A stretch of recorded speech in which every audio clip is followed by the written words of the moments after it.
Bonjour, dans cette vidéo, je vais vous expliquer pourquoi, si vous êtes entrepreneur, que vous ayez 30, 40 ou 50 ans, vous devez créer une holding. Vous allez voir, c'est très simple, on va faire un dessin, on va aligner les chiffres, je vais essayer d'être le plus clair possible et on va démarrer tout de suite avec un exemple chiffré. Donc, imaginez que vous soyez entrepreneur, c'est peut-être d'ailleurs le cas, vous êtes actionnaire de votre entreprise et vous devez vendre une partie de vos actions, peut-être parce que vous allez vous adosser à un partenaire, vous allez faire entrer un associé et vous allez lui vendre une partie de vos actions.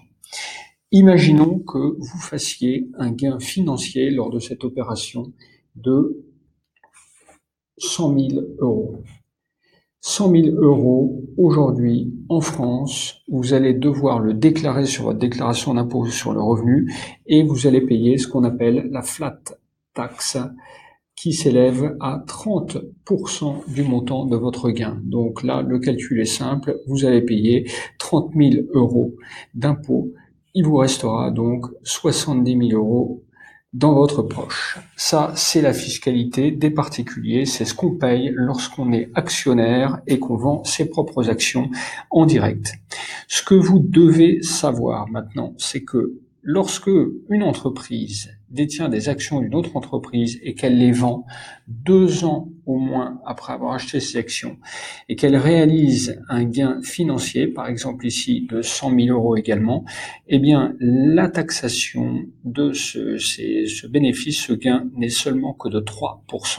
Donc là, sur les 100 000 euros, elle n'aurait que 3% à payer au terme de l'impôt sur les sociétés et il restera donc 97 000 euros d'argent dans ses caisses. Donc vous voyez la différence, elle est quand même assez importante. 27 000 euros, ça représente plus d'un tiers des 70 000 euros qu'aurait l'entrepreneur, que vous auriez en tant qu'entrepreneur dans votre poche. Donc en mettant des actions dans une holding, eh bien vous échappez à cette fameuse flat tax 30% pour ne payer qu'une taxe à 3%. Sur vos bénéfices. Donc c'est évidemment beaucoup plus avantageux.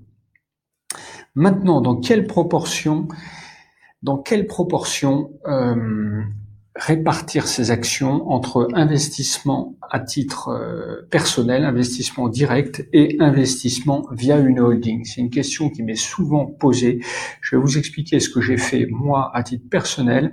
Lorsque j'ai créé ma première entreprise à 30 ans, eh bien j'ai investi 70% en direct et 30% tout de suite via ma holding. Pourquoi? Pour une raison simple, parce qu'à 30 ans, mon objectif financier premier, c'était de devenir propriétaire de mon appartement et je savais que si je vendais des actions de ma société, eh bien une partie importante du produit de cette vente serait réinvestie dans l'immobilier, dans mon appartement.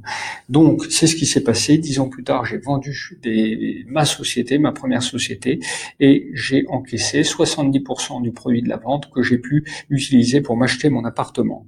À 40 ans, j'ai réinvesti une partie de cet argent et j'ai investi dans un nouveau projet et cette fois-ci, j'ai fait une répartition de 50% à titre personnel, donc investissement direct, et 50% via ma holding. Pourquoi? Parce que là, mes besoins d'investissement personnel étaient moins importants que 10 ans avant. J'avais en fait envie d'agrandir mon appartement, donc d'acheter une partie de l'appartement du voisin, ce que j'ai fait, et pour ça, j'avais besoin de moins d'argent que lors de la vente de ma première société.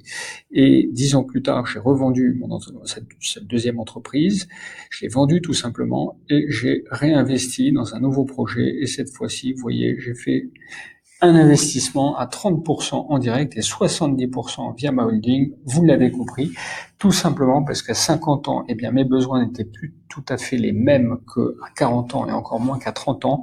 Ma famille était structurée, je n'ai plus besoin de m'agrandir, je n'ai plus de projet immobilier d'envergure, donc je préfère réinvestir le produit de ce que je gagne en revendant mon entreprise, dans d'autres investissements financiers, l'investir dans d'autres entreprises et donc laisser cet argent dans ma holding avec une fiscalité minimum.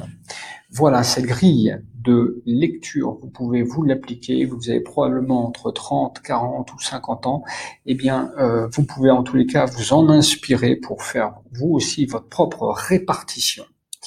Alors, comment investir dans une holding? Comment créer une holding? N'hésitez pas à consulter ma vidéo sur la création, comment créer une holding de 100 000 euros de capital sans débourser 1 euro. Je vous expliquerai tout, je vous montre très précisément pas à pas ce que vous devez faire pour monter votre holding. Et si vous ne l'avez pas encore fait, n'oubliez pas de vous inscrire à ma liste de mails privés pour recevoir tous les vendredis matins un conseil sous forme de mail, sous forme de croquis ou sous forme de vidéo. À bientôt.